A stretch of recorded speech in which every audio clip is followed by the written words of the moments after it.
जैसे कि मैं आपको बता दूं दोस्तों, इसमें आप देख सकते हैं HTML लिखा हुआ है।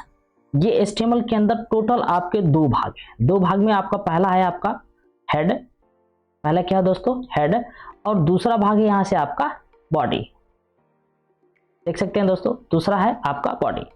अब मैं आपको हेड और बॉडी के अंदर बता के आ रहा हूँ। देखिए आपका पहले सबसे पहले कि क्या जो आपका HTML है वो आपका मेन टैग है। क्या है? Main tag. कोडिंग के अंदर में इसको मेन टैग कहा जाता है। और ये दोनों हमारा क्या है, आपका सब टैग, सब टैग 1 और सब टैग 2, सब टैग 2। तो एक तरीके से इसका हम कोडिंग के अंदर में यूज क्या देखेंगे, मींस दैट कि HTML के अंदर में इसका यूज क्या हो सकता है। तो फ्रेंड्स मैं आपको ये रिप्रेजेंट करना चाहता हूं, जैसे कि हमारा ब्राउजर होता है, इसका आउटपुट हम कहां देख पाएंगे, ब्राउजर। तो ब्राउजर के अंदर एक जो हेड होता है ना, हेड एरिया होता है, हेडर की कोड के लिए हमें करना पड़ता है हेड के अंदर कोड। जैसे आप इसके अंदर टाइटल यूज करते हैं, क्या यूज करते हैं, टाइटल। जो भी आप टाइटल यूज करते हैं वो हमारा क्या होता है, जो भी हमारा ब्राउजर होता है वो उसके हेडर में टाइटल देने के लिए यूज करा जाता है। और ये जो बॉडी होता है आपको दोस्तों, ये जो बॉडी होता है, बॉडी आपके जो ब्राउजर का वर्क स्पेस होता है। वर्क स्पेस का मतलब जैसे कि आप देखे होंगे, पूरा जो व्हाइट वाला एरिया होता है ना, पूरा जो व्हाइट वाला एरिया होता है उसके ऊपर इसका कोड को रिप्रेजेंट कराया जाता है। यानी कि वेब पेज को रिप्रेजेंट कराने के लिए आप बॉडी के अंदर कोड करते हैं। सिंपल सा मसला यही है दोस्तों, जो HTML के हेड के अंदर कोड किया जाता है वो ब्राउजर के हेडर की इंफॉर्मेशंस और हेडर के अंदर आउटपुट रिप्रेजेंट कराता है, और जो बॉडी होता है वो हमारा ब्राउजर का वर्क स्पेस होता है उसके ऊपर रिप्रेजेंट कराता है। तो उसके ऊपर हम क्या रिप्रेजेंट करा सकते हैं, जैसे कि मान लीजिए कि आपको कोई हेडिंग लिखना है या फिर कोई इमेज लगाना है, तो वो आपके वर्क स्पेस पे दिखाई देगा। तो उसके लिए हमें जो कोड करने की आवश्यकता होगी वो बॉडी के अंदर अलग अलग टैग के साथ कोड करने वाले हैं। दोस्तों मुझे उम्मीद है कि आप हमारे इस वीडियो से सीख पा रहे होंगे, और दोनों चीजों को डिफरेंशिएट करके मैं आपको बता रहा हूं तो आपके लिए आसान होगा।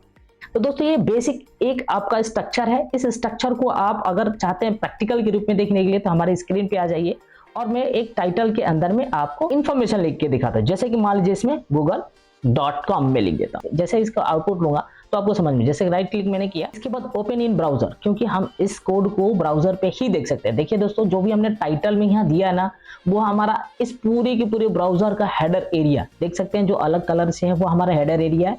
उस हेडर एरिया के ऊपर एक टाइटल के रूप में शो कर रहा है, और यही बॉडी के अंदर जो कुछ कोड करेंगे ना, बॉडी के अंदर कुछ भी लिख दीजिए, बिना टैग के आप कोई भी इंफॉर्मेशन लिख दीजिए और सेव कर दीजिए। सेव करने के बाद अल्ट के साथ जैसे आप टैब बटन दबाएंगे ना तो वो चीजें आ जाएंगी। अब इसके ऊपर देखिए रिफ्रेश बटन है, हेडर एरिया में आपको मिलता है। जैसे रिलोड करते हैं देखिए ये इन्फॉर्मेशन आपको यहाँ मिल गई। आप यहाँ से भी साफ समझ सकते हैं कि जो बॉडी के अंदर हम कुछ भी टैग लिख रहे हैं, कुछ भी इंफॉर्मेशन लिख रहे हैं, वो हमारे व्हाइट स्क्रीन के अंदर जो हमारा ब्राउजर का वर्क स्पेस होता है उसके ऊपर आउटपुट प्रिंट हो रहा है। इस वर्क स्पेस को वेब डॉक्यूमेंट के नाम से भी जानते हैं और वेब पेज के नाम से भी जानते हैं। इतना तो समझ में आ गया। मेन मकसद हमारे इस वीडियो का यही है कि आपको HTML का स्ट्रक्चर आ जाए। बाकी तो मैं हेडिंग लिखना मैं बताऊंगा, बाकी मैं आपको इमेज लगाना बताऊंगा, बाकी मैं आपको कैसे बैकग्राउंड कलर कर सकते हैं ये मैं बताऊंगा अगले वीडियो में। लेकिन आपको स्टार्टिंग का बेस आए, ये मेरा मेन मकसद है। आज आप स्ट्रक्चर सीख गए हैं, अगले वीडियो में मैं आपको हेडिंग सिखाऊंगा। हेडिंग के बाद मैं पैराग्राफ लेते कैसे ये सिखाऊंगा, एंकर टैग क्या होता है ये सिखाऊंगा, HR टैग क्या होता है, HR टैग क्या होता है ये मैं सिखाऊंगा, BR टैग क्या होता है ये सिखाऊंगा। एक सीक्वेंस ऑर्डर में हम अपने सीरीज को लेके चलेंगे, यानी कि HTML5, CSS फ्रेमवर्क, बूटस्ट्रैप, इसके बाद जावास्क्रिप्ट, इसके बाद स्क्रोल, PHP, पाइथन जैसे प्रोग्रामिंग लैंग्वेज में इसके ऊपर सिखाने वाला हूँ। यदि आप हमारे चैनल पे नए हैं और हमारे इस वीडियो को देख करके आपके लिए थोड़ा बहुत स्किल नॉलेज मिल रही है तो हमारे चैनल को बिल्कुल सब्सक्राइब कर दीजिए, क्योंकि मैं ऐसा ही हिंदी में वीडियो आपके सामने बना के लेके आऊंगा HTML की बिल्कुल बिगिनर कोर्स से लेकर के एडवांस कोर्स तक। आज के लिए बस इतना ही। जय हिंद।